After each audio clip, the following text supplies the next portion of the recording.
വീണ്ടെടുക്കാം വിളനിലങ്ങൾ എന്നാണ് അല്ലേ. ഭക്ഷ്യദൗർലഭ്യം കണ്ടോ, ചിത്രം കണ്ടില്ലേ, ഭക്ഷ്യസുരക്ഷയാണ് അല്ലേ. നോക്കൂ, ചിത്രീകരണവും പത്രവാർത്തയും ശ്രദ്ധിക്കുക. പത്രവാർത്ത എന്താണ്?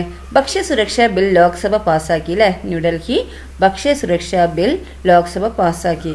കുറഞ്ഞ നിരക്കിൽ ഭക്ഷ്യധാന്യ വിതരണം ചെയ്യുന്നതിനാണ് പദ്ധതി. എന്താണ്? ഭക്ഷ്യസുരക്ഷാ ബില്ല് ലോക്സഭ പാസ്സാക്കി കുറഞ്ഞ നിരക്കിൽ ഭക്ഷ്യധാന്യ വിതരണം ചെയ്യുന്നതാണ് പദ്ധതി. 3 രൂപയ്ക്ക് അരിയും 2 രൂപയ്ക്ക് ഗോതമ്പും വിതരണം ചെയ്യുന്ന രീതിയിലാണ് ബിൽ നിയമമാകുന്നത്. അപ്പം എന്താണ് ഈ ന്യൂഡൽഹിയിൽ ഈ ലോക്സഭ പാസ്സാക്കിയതെന്ന് കണ്ടോ? എന്താണ്? കുറഞ്ഞ നിരക്കിൽ നമുക്ക് എന്താണ് അരി വിതരണം ചെയ്യുക അല്ലേ. 3 രൂപയ്ക്ക് അരിയും അതുപോലെ 2 രൂപയ്ക്ക് ഗോതമ്പും വിതരണം ചെയ്യുന്ന രീതിയിലാണ് ബിൽ നിയമമാക്കുന്നത് അല്ലേ. അപ്പോൾ ഈ ചിത്രീകരണവും പത്രവാർത്തയും ശ്രദ്ധിച്ചല്ലോ അല്ലേ. എന്ത് ആശയമാണ് ചിത്രീകരണം സൂചിപ്പിക്കുന്നത്? സൂചകങ്ങളുടെ അടിസ്ഥാനത്തിൽ ചർച്ച ചെയ്ത് നിങ്ങളുടെ നിഗമനങ്ങൾ ശാസ്ത്ര പുസ്തകത്തിൽ കുറിക്കുക. എന്താണ്? ഭക്ഷ്യ ദൗർലഭ്യത്തിൻ്റെ കാരണങ്ങൾ എന്തൊക്കെയാ, അതുപോലെ പരിഹരിക്കുന്നതിൽ ശാസ്ത്രത്തിൻ്റെ പങ്ക് എന്താണ്, ഭക്ഷ്യസുരക്ഷയുടെ പ്രസക്തി എന്താണെന്ന് അല്ലേ. നല്ല നാളേക്ക് എല്ലാവർക്കും ആരോഗ്യകരമായ ജീവിതം നയിക്കുന്നതിന് വേണ്ട ഭക്ഷണം ആവശ്യാനുസരണം ലഭ്യമാകുന്ന സാഹചര്യമാണ് ഭക്ഷ്യസുരക്ഷ അല്ലേ. എന്താണ്? എല്ലാവർക്കും ആരോഗ്യകരമായ ജീവിതം നയിക്കുന്നതിന് വേണ്ട ഭക്ഷണം ആവശ്യാനുസരണം ലഭ്യമാകുന്ന സാഹചര്യമാണിത് ഭക്ഷ്യസുരക്ഷ അല്ലേ. ദാരിദ്ര്യ ഭീതിയോ പോഷകക്കുറവ് കൊണ്ടുള്ള ആരോഗ്യ പ്രശ്നങ്ങളോ ഇല്ലാത്ത ഒരു സമൂഹ സൃഷ്ടിക്ക് ഭക്ഷ്യസുരക്ഷ ഉറപ്പുവരുത്തേണ്ടത് എന്താണ്? അനിവാര്യമാണ് അല്ലെ, നിർബന്ധമാണ് അല്ലേ. എന്താണ്? ദാരിദ്ര്യ ഭീതിയോ പോഷകാഹാരം കൊണ്ടുള്ള ആരോഗ്യ പ്രശ്നങ്ങളൊന്നും ഇല്ലാത്തൊരു സമൂഹം അല്ലേ, അത് ഉണ്ടാക്കിയെടുക്കാൻ എന്താണ് ഈ ഭക്ഷ്യസുരക്ഷ ഉറപ്പുവരുത്തേണ്ടത് അനിവാര്യമാണ് അല്ലേ. നമ്മുടെ മുഖ്യ ആഹാരമാണല്ലോ അരി അല്ലേ. നമ്മളെ എന്താണ് മുഖ്യ ആഹാരമാണ് അരി. കേരളത്തിലെ നെല്ലുൽപാദനവുമായി ബന്ധപ്പെട്ട് ചുവടെ കൊടുത്തിരിക്കുന്ന പട്ടിക പരിശോധിക്കൂ. നോക്കൂ, എന്താണ് ഈ കേരളത്തിലെ നെല്ലുൽപാദനവുമായി ബന്ധപ്പെട്ട് ചുവടെ കൊടുത്തിരിക്കുന്ന ഈ ടേബിൾ നോക്കുക അല്ലേ. സൂചകങ്ങളുടെ അടിസ്ഥാനത്തിൽ വിവരങ്ങൾ വിശകലനം ചെയ്ത് നിഗമനങ്ങൾ നിങ്ങളുടെ ശാസ്ത്ര പുസ്തകത്തിൽ എഴുതുക, നിങ്ങളുടെ ബുക്കിൽ എഴുതുക. നോക്കൂ, നെല്ലുൽപാദനമാണ് ഇവിടെ എഴുതുന്നത് വർഷം.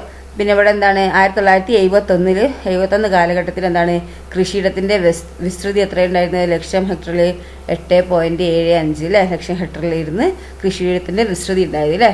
അവിടെ ഉൽപ്പാദനം ഉണ്ടാക്കിയ അളവ് എത്രയാണ്? ലക്ഷം ടണ്ണിൽ 13.65 ലക്ഷം ടണ്ണിലായിരുന്നു ഉൽപ്പാദനം നടന്നിരുന്നത് അല്ലേ. അത് 1971. ജനസംഖ്യ കോടിയുടെ ഇതിലെങ്ങനെയാണ്? 2.13 കോടി ജനസംഖ്യയിന് ഉണ്ടായിരുന്നത് അല്ലേ. ഇനി 1991 നോക്കിയേ. 1991 കൃഷിയിടത്തിൻ്റെ വിസ്തൃതി എത്രയാണ്? 5.5 ലക്ഷം ഹെക്ടർ അല്ലേ. അപ്പം എന്താണ് 1991 പിന്നെ കുറഞ്ഞില്ലേ. 8 ഉള്ളത് 5 ആയി അല്ലേ. 8.75 ഉള്ളത് 5.5 ആയി. പിന്നെ ഉൽപ്പാദനം എത്രയായി? 10.6 അല്ലേ. 13.65 ഉള്ളത് എത്രയായി? 10.6 ആയി. പിന്നെ ജനസംഖ്യ അത് വർദ്ധിക്കുകയാണ് അല്ലേ. 2.91 അല്ലേ. അത് 1971 2.11 2.13 ഉള്ളത് എന്തായി? 1.3 കോടി ഉള്ളത് 2.91 കോടിയായി 1991. ഇനി 2011 നോക്കിയേ, പിന്നെയും കുറഞ്ഞില്ലേ. എന്താണ് കൃഷിയിടത്തിൻ്റെ വിസ്തൃതി എത്രയാണ്? 2.08 ലക്ഷം ഹെക്ടറിൽ അല്ലേ. അതുപോലെ ഉൽപ്പാദനം 5.69 ലക്ഷം ടണ്ണ് അല്ലേ. അപ്പോൾ ഇവിടെയൊക്കെ എത്ര കുറഞ്ഞില്ലേ. പിന്നെ ജനസംഖ്യ എന്താണ്? 3.34 അല്ലേ, കോടി, അത്രയും കോടി അല്ലേ. ജനസംഖ്യ കൂടുതലാവുന്നുണ്ട്. പക്ഷെ എന്താണ് കൃഷിയിടത്തിൻ്റെ വിസ്തൃതിയൊക്കെ കുറഞ്ഞു വരികയാണല്ലേ, ഉൽപ്പാദനവും കുറഞ്ഞു വരികയാണല്ലേ. ഇനി സൂചകങ്ങൾ എന്താണ്? 1971 മുതൽ 2011 വരെയുള്ള കാലയളവിൽ കൃഷിയിടത്തിൻ്റെ വിസ്തൃതിയിൽ എന്ത് മാറ്റമാണ് ഉണ്ടായത്? 1971 മുതൽ 2011 വരെയുള്ള കാലയളവിൽ കൃഷിയിടത്തിൻ്റെ വിസ്തൃതിയിൽ എന്ത് മാറ്റമാണ് ഉണ്ടായത്? ഇതാ കുറഞ്ഞു വന്നതാണ് അല്ലേ. 8.75 ഉള്ളത് എത്രയായി? 2.08 ലക്ഷം ഹെക്ടറായി മാറി അല്ലേ. കുറഞ്ഞു വന്നതാണ് അല്ലേ. ഈ കാലഘട്ടത്തിൽ ജനസംഖ്യാ വർധനവിലും നെല്ലുൽപാദനത്തിലും എന്ത് പ്രവണതയാണ് നിരീക്ഷിക്കാൻ സാധിച്ചത്? നെല്ലുൽപാദനത്തിൽ എന്താണ് 13.65 ഉള്ളത് എന്തായി? 5.69 ആയി അല്ലേ. അതും കുറഞ്ഞില്ലേ. പക്ഷേ ജനസംഖ്യ ആണെങ്കിലോ 2.13 ഉള്ളത് എന്തായി? 3.34 കോടിയായി അല്ലേ. ജനസംഖ്യ കൂടിയതും എന്താണ് നെല്ലുൽപാദനം എന്താണ് കുറഞ്ഞതുമാണ് ചെയ്തത് അല്ലേ. പിന്നെ എന്താണ് ഈ പ്രവണത ആശാവഹമാണോ? എന്തുകൊണ്ട്? എന്താണ് നെല്ലുൽപാദനം സംബന്ധിച്ച വസ്തുക്കൾ മാത്രമാണ് നാം പരിശോധിച്ചത്. മറ്റ് ഭക്ഷ്യ ഇനങ്ങളുടെ കാര്യത്തിലും സ്ഥിതി വ്യത്യസ്തമൊന്നുമല്ല. പഴം, പച്ചക്കറി, മുട്ട, മാംസം എന്നിവയ്ക്കെല്ലാം അന്യ സംസ്ഥാനങ്ങളെ ആശ്രയിക്കേണ്ട അവസ്ഥ നമുക്ക് എങ്ങനെ ഉണ്ടായി? ഇവിടെ എന്താണ് ഈ കൃഷി ചെയ്യുന്ന സ്ഥലം എന്താണ് കുറഞ്ഞു വന്നു അല്ലേ? കൃഷിയിടങ്ങൾ കുറഞ്ഞു വരുന്ന സാഹചര്യത്തിൽ ഭക്ഷ്യസുരക്ഷ ഉറപ്പുവരുത്തുക എന്നത് ഒരു വെല്ലുവിളിയാണ് അല്ലേ? മണ്ണിനെയും കൃഷിയെയും സ്നേഹിക്കുന്ന ഒരു സംസ്കാരം ഇവിടെ പുനഃസൃഷ്ടിക്കേണ്ടിയിരിക്കുന്നു. എന്താണ്? മണ്ണിനെയും കൃഷിയെയും സ്നേഹിക്കുന്ന ഒരു സംസ്കാരം എന്താണ് ഇവിടെ പുനഃസൃഷ്ടിക്കണം അല്ലേ? നഷ്ടപ്പെട്ടുകൊണ്ടിരിക്കുന്ന വിളനിലങ്ങളുടെ വീണ്ടെടുപ്പും പ്രധാനമാണ്. നഷ്ടപ്പെട്ടുകൊണ്ടിരിക്കുന്ന വിളനിലങ്ങളുടെ വീണ്ടെടുപ്പ് എന്താ പ്രധാനമാണ് അല്ലേ? സമഗ്രമായ ഒരു സമീപനത്തിലൂടെ മാത്രമേ ഭക്ഷ്യവിഭവങ്ങളിലുള്ള നമ്മുടെ പരാശ്രയത്വം കുറയ്ക്കാനാവൂ. മനസ്സിലായല്ലോ? അപ്പോൾ എന്താണ് ഈ നഷ്ടപ്പെട്ടുകൊണ്ടിരിക്കുന്ന വിളനിലങ്ങളുടെ വീണ്ടെടുപ്പും പ്രധാനമാണ്. അതുപോലെ സമഗ്രമായൊരു സമീപനത്തിലൂടെ മാത്രമേ എന്താവുള്ളൂ ഭക്ഷ്യവിഭവങ്ങളിലുള്ള നമ്മുടെ പരാശ്രയത്വം കുറയ്ക്കാനാവുള്ളൂ. അപ്പോൾ എന്താ അവിടെ നിങ്ങൾ മനസ്സിലാക്കിയത്?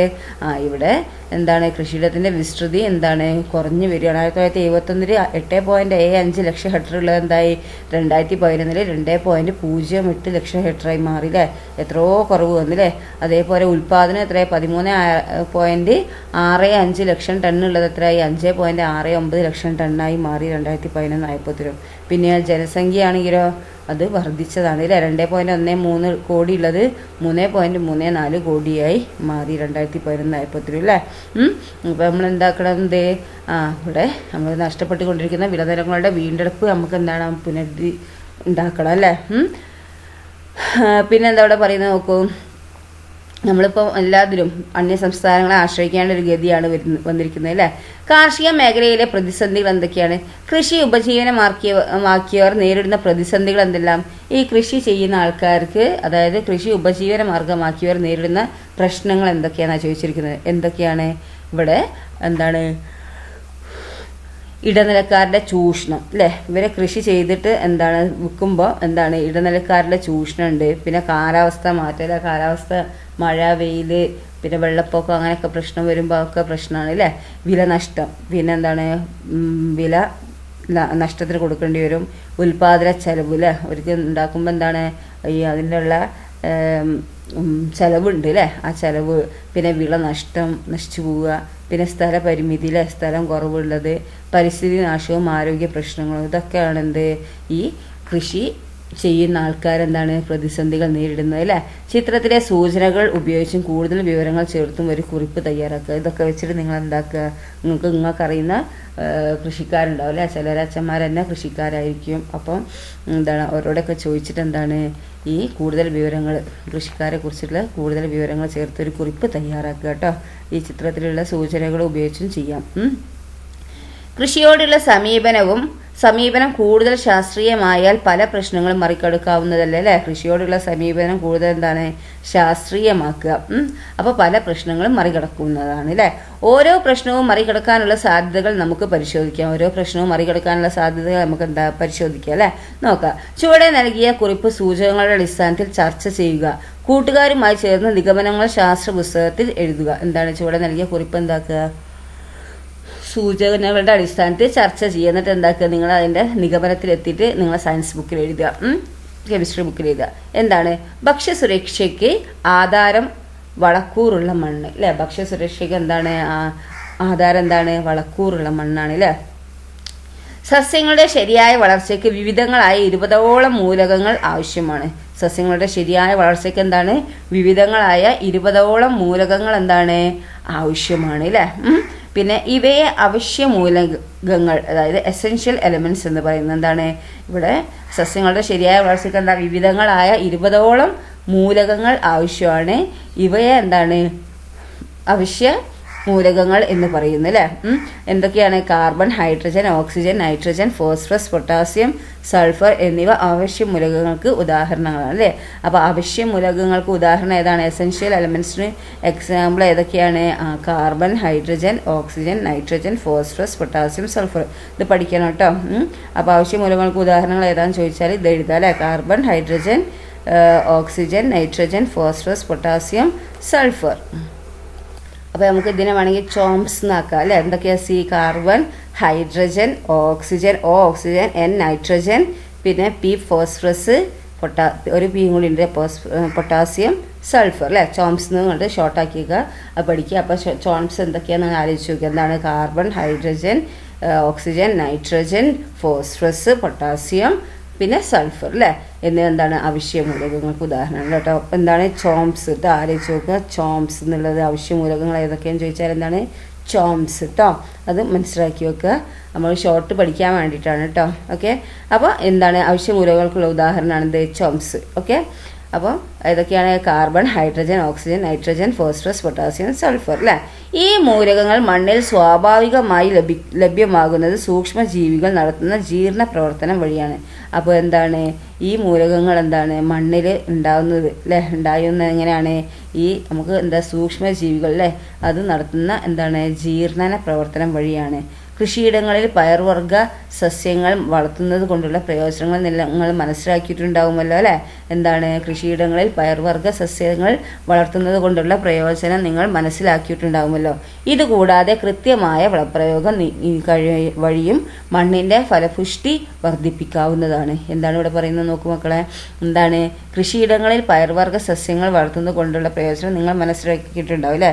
അതായത് ഇപ്പോൾ ഒരു കൃഷി നടന്നു കഴിഞ്ഞാൽ പിന്നെ എന്താക്കും? കുറച്ച് കാലാവധി കഴിഞ്ഞിട്ടാണ് അടുത്ത കൃഷി ഇറക്കേണ്ടത്. അപ്പോൾ അതിൻ്റെ ഇടയ്ക്കായിട്ട് പയർവർഗ്ഗം അവിടെ നടും അല്ലേ.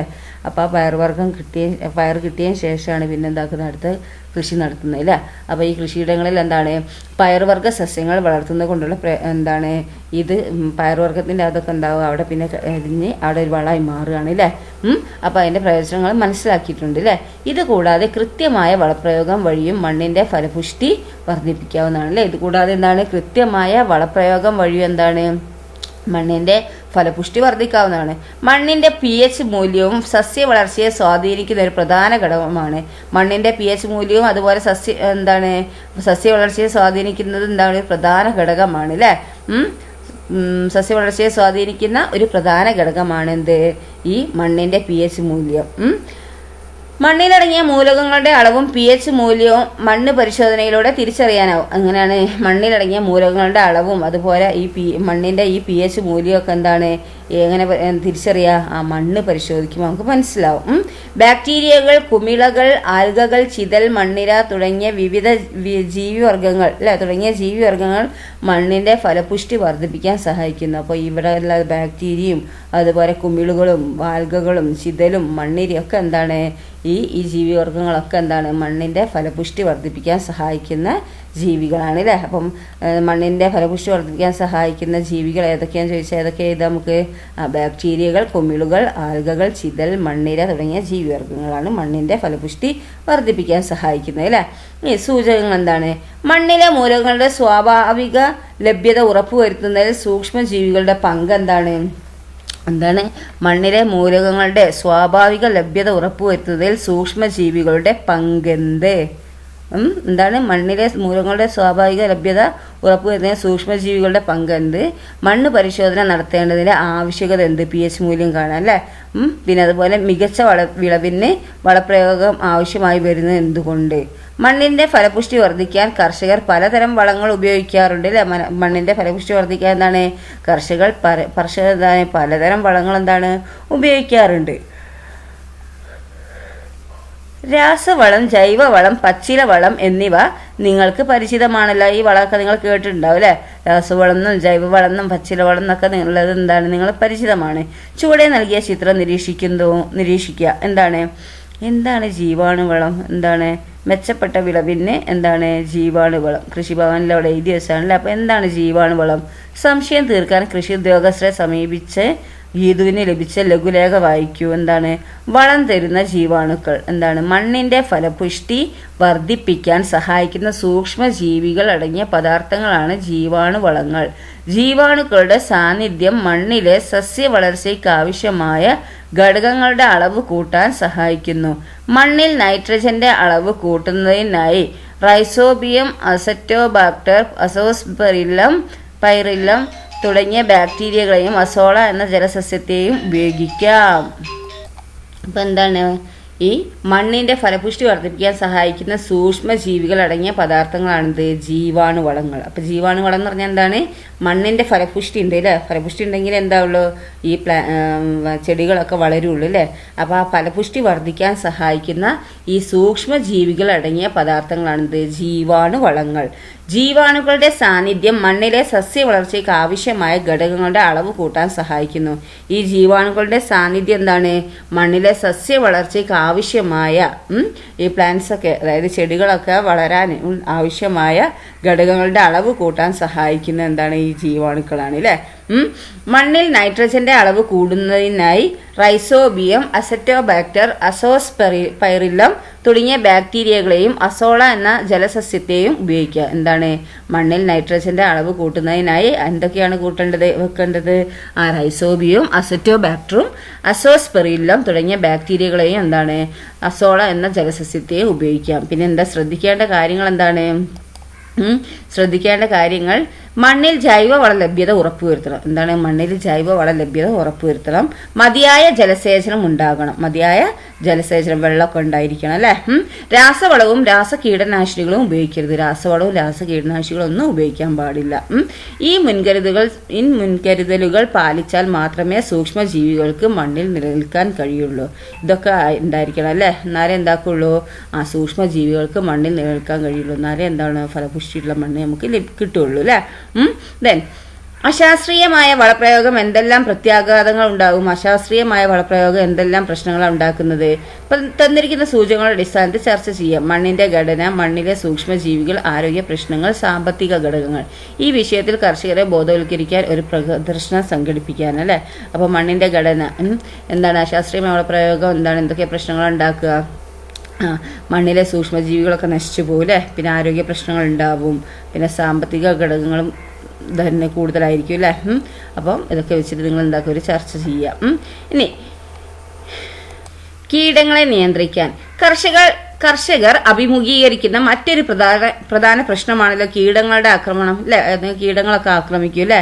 ഇലയിലാണെങ്കിലും അതുപോലെ വിത്തുകളിലാണെങ്കിൽ എന്താണ്, അതിൻ്റെ ഫലത്തിലാണെങ്കിലൊക്കെ എന്താണ്, കീടങ്ങൾ എന്താണ് വന്ന് കുത്തും അല്ലേ? ഇത് മറികടക്കാൻ രാസകീടനാശിനികൾ ഉപയോഗിക്കുന്നത് സാധാരണമാണ് അല്ലേ? ഇത് മറികടക്കാൻ എന്താണ്, അതായത് ഈ കീടങ്ങൾ വന്ന് കുത്തുന്നത് ഇല്ലാതാക്കാൻ എന്താണ്, ഈ രാസകീടനാശിനികൾ ഉപയോഗിക്കുന്നത് സാധാരണമാണ്. കീടങ്ങളെ മുഴുവനായി കൊന്നെടുക്കുക എന്നതാണ് രാസകീടന നിയന്ത്രണത്തിന്റെ രീതി അല്ലേ? ഈ കീടങ്ങളെ മൊത്തം എന്താണ് കൊന്നെടുക്കുക എന്നതാണ് എന്ത്, ഈ രാസകീട നിയന്ത്രണത്തിന്റെ രീതി.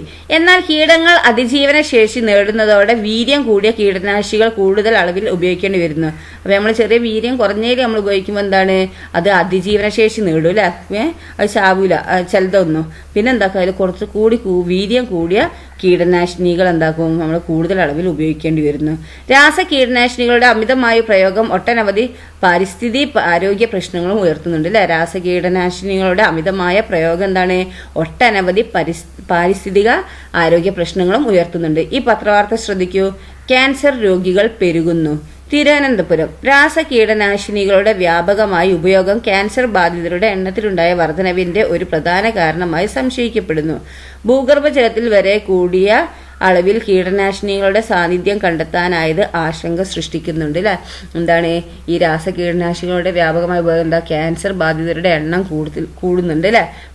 എന്താണ് പിന്നെ പറയുന്നത്, ഈ ഭൂഗർഭജലത്തിൽ വരെ, അതായത് കിണറിലെ വെള്ളമൊക്കെ അല്ലെ, ഭൂഗർഭജലം എന്ന് പറഞ്ഞാൽ അടിയിൽ വെള്ളം അല്ലേ, എന്താണ് കൂടിയ അളവിൽ എന്താണ് കീടനാശിനികളുടെ സാന്നിധ്യം കണ്ടെത്താനായത് ആശങ്ക സൃഷ്ടിക്കുന്നുണ്ട്.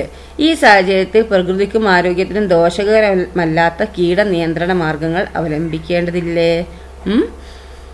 ചുവടെ നൽകിയ ശാസ്ത്രലേഖന ഭാഗം വായിക്കുക. എന്താണ്, ആധുനിക സാങ്കേതിക വിദ്യയും കീടങ്ങളും. എന്താണ് ആധുനിക സാങ്കേതിക വിദ്യയും കീടങ്ങളും. രാസകീടനാശിനി നിർമ്മാണം വൻ വ്യവസായമായി വളർന്നതോടെ ഇതര കീടനിയന്ത്രണ മാർഗങ്ങളിലെ ഗവേഷണങ്ങൾ വേണ്ടത്ര പ്രോത്സാഹിക്കപ്പെടുന്നില്ല. എന്താണ്, രാസകീടനാശിനി നിർമ്മാണം വൻ വ്യവസായമായി വളർന്നതോടെ എന്താണ്, ഇതര കീടനിയന്ത്രണ മാർഗങ്ങളിലെ ഗവേഷണങ്ങൾ വേണ്ടത്ര പ്രോത്സാഹിക്കപ്പെടുന്നില്ല അല്ലെ? അൾട്രാസോണിക്സ് ശബ്ദതരംഗങ്ങൾ ഉപയോഗിച്ച് കീടങ്ങളെ അകറ്റാമെന്ന് തെളിയിക്കപ്പെട്ടിട്ടുണ്ടെങ്കിലും സാധാരണ കർഷകരിലേക്ക് അത്തരം സാങ്കേതിക വിദ്യകൾ എത്തിപ്പെടുന്നില്ല. വികിരണങ്ങൾ ഉപയോഗിച്ച് ആൺകീടങ്ങളെ പ്രജനനശേഷി നഷ്ടപ്പെടുത്തി കീടങ്ങൾ പെരുകുന്നത് നിയന്ത്രിക്കുന്നതാണ് മറ്റൊരു സാധ്യത. ഫിറമോൺ കെണി പോലുള്ള സംവിധാനങ്ങൾ കൂടുതൽ വ്യാപകമാകുന്നുണ്ട്. ജീവികൾ പുറത്തുവിടുന്ന ഫിറമോൺ കണികകളുടെ സമാന രാസഘടനയുള്ള കൃത്രിമ വസ്തുക്കൾ ഉപയോഗിച്ച് കീടങ്ങളെ ആകർഷിച്ച് നശിപ്പിക്കുന്ന രീതിയാണ് ഇവിടെ പ്രയോഗിക്കുന്നത്.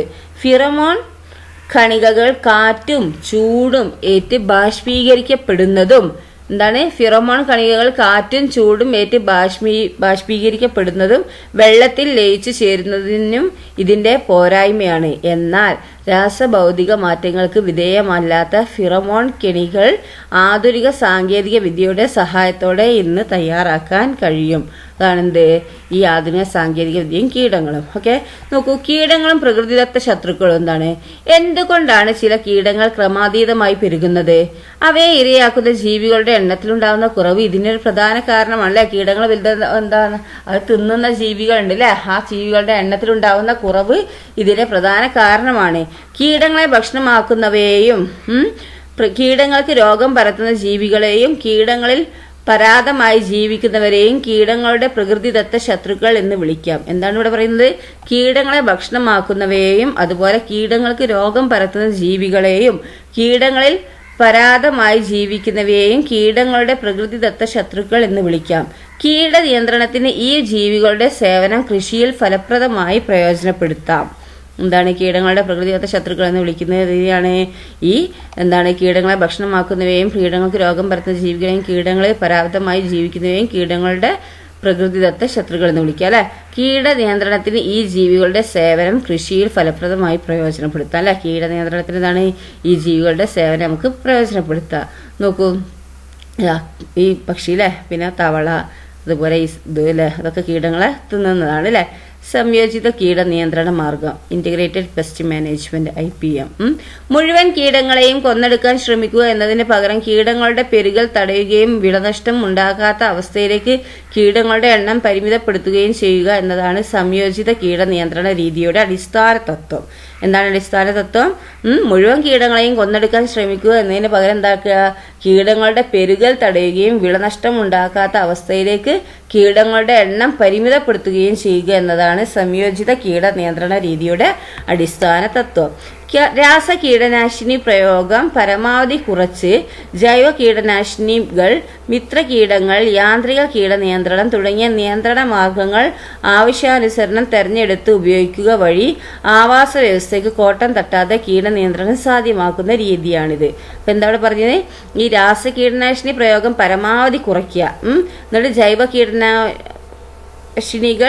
മിത്ര കീടങ്ങൾ, യാന്ത്രിക കീടനിയന്ത്രണം തുടങ്ങിയ നിയന്ത്രണ മാർഗങ്ങൾ ആവശ്യാനുസരണം ഇതിലേതെങ്കിലുമൊക്കെ തെരഞ്ഞെടുത്ത് ഉപയോഗിക്കുക വഴി ഈ ആവാസ വ്യവസ്ഥയ്ക്ക് കോട്ടം തട്ടാതെ കീടനിയന്ത്രണം സാധ്യമാകുന്ന രീതിയാണിത്.